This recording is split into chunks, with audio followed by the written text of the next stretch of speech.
بسم اللہ الرحمن الرحیم۔ الصلاۃ والسلام علیک یا سیدی یا رسول اللہ، الصلاۃ والسلام علیک یا سیدی یا حبیب اللہ۔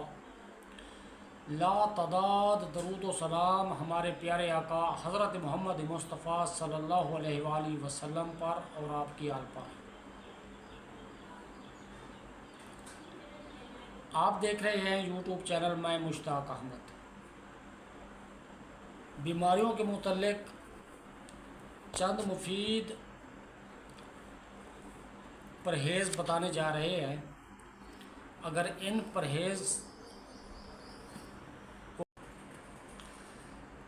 بیماریوں سے پرہیز پر مشتمل چند مفید ہدایات پیش کرنے جا رہا ہوں، امید ہے کہ تمام ویورز اسے توجہ سے سنیں گے۔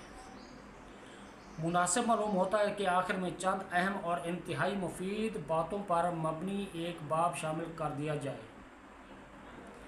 اس میں سے ان چند چیزوں سے خبردار کر دیا جائے جو طبعی طور پر ممنوع ہیں، اور کچھ مفید ہدایات درج کر دی جائیں تاکہ اس کتاب میں ان چیزوں سے خبردار کر دیا جائے جو طبعی طور پر ممنوع، اور کچھ مفید ہدایات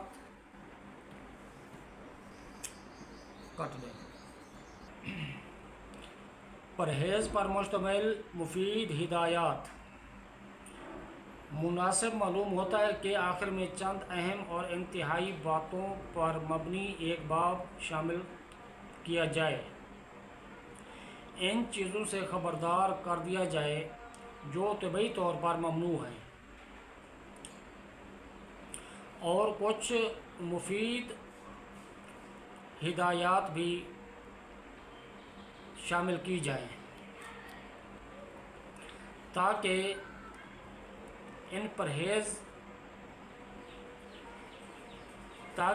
اس پرہیز کی افادیت بڑھ جائے۔ میں نے ابن معصویہ کی کتاب المحاذیر میں ایک فصل دیکھی، اسے میں یہاں افادہ عام کے لیے انہی کے الفاظ میں پیش کر رہا ہوں۔ یہ ہدایات قرآن و حدیث سے ماخوذ نہیں ہیں بلکہ تجربات پر مبنی ہیں۔ یہ ایسی باتیں ہیں جو ابن معصویہ کے دور میں عوام میں مشہور تھیں، چنانچہ ان میں سے بعض باتیں صحیح بھی ہیں۔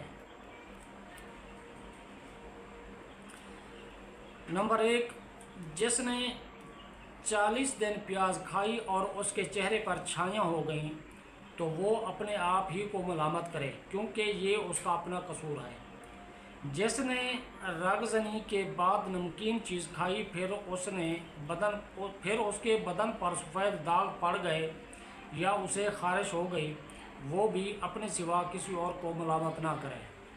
نمبر 3، جس نے اپنے معدے میں مچھلی اور انڈے جمع کیے، یعنی ان میں سے ایک چیز کھا کر اس کے ہضم ہونے سے پہلے ہی دوسری چیز کھا لی، پھر اسے فالج یا لقوہ ہو گیا، تو وہ بھی اپنے سوا کسی اور کو ملامت نہ کرے۔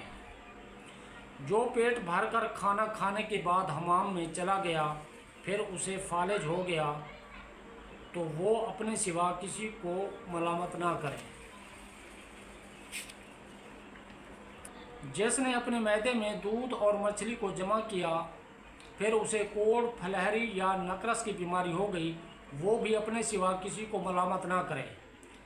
جسے احتلام ہوا اور اس نے غسل کرنے سے پہلے بیوی سے مباشرت کر لی، پھر اس کے ہاں پاگل بچہ پیدا ہو گیا، وہ بھی اپنے سوا کسی کو ملامت نہ کرے۔ جس نے ابلے ہوئے ٹھنڈے انڈے جی بھر کر کھائے پھر اسے دمہ ہو گیا، وہ اپنے سوا کسی کو ملامت نہ کرے۔ جس نے جمع کیا لیکن انزال ہونے تک نہ ٹھہرا پھر اسے پتھری ہو گئی، تو وہ اپنے سوا کسی کو ملامت نہ کرے۔ جس نے رات کو آئینہ دیکھا پھر اسے لقوہ یا کوئی اور بیماری ہو گئی، وہ اپنے سوا کسی کو ملامت نہ کرے۔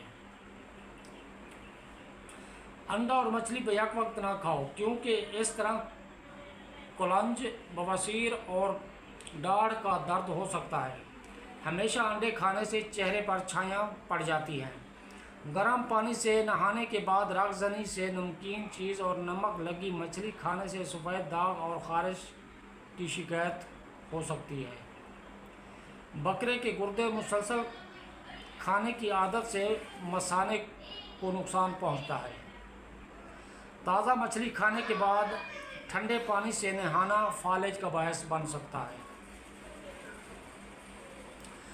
عورت سے حیض کے ایام میں مباشرت کرنے سے کوڑھ ہو جاتا ہے، کوڑھ کی بیماری لگ جاتی ہے۔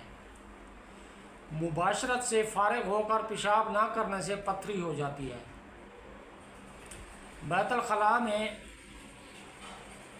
ضرورت سے زیادہ بیٹھے رہنے سے کوئی بھیانک بیماری لگ سکتی ہے۔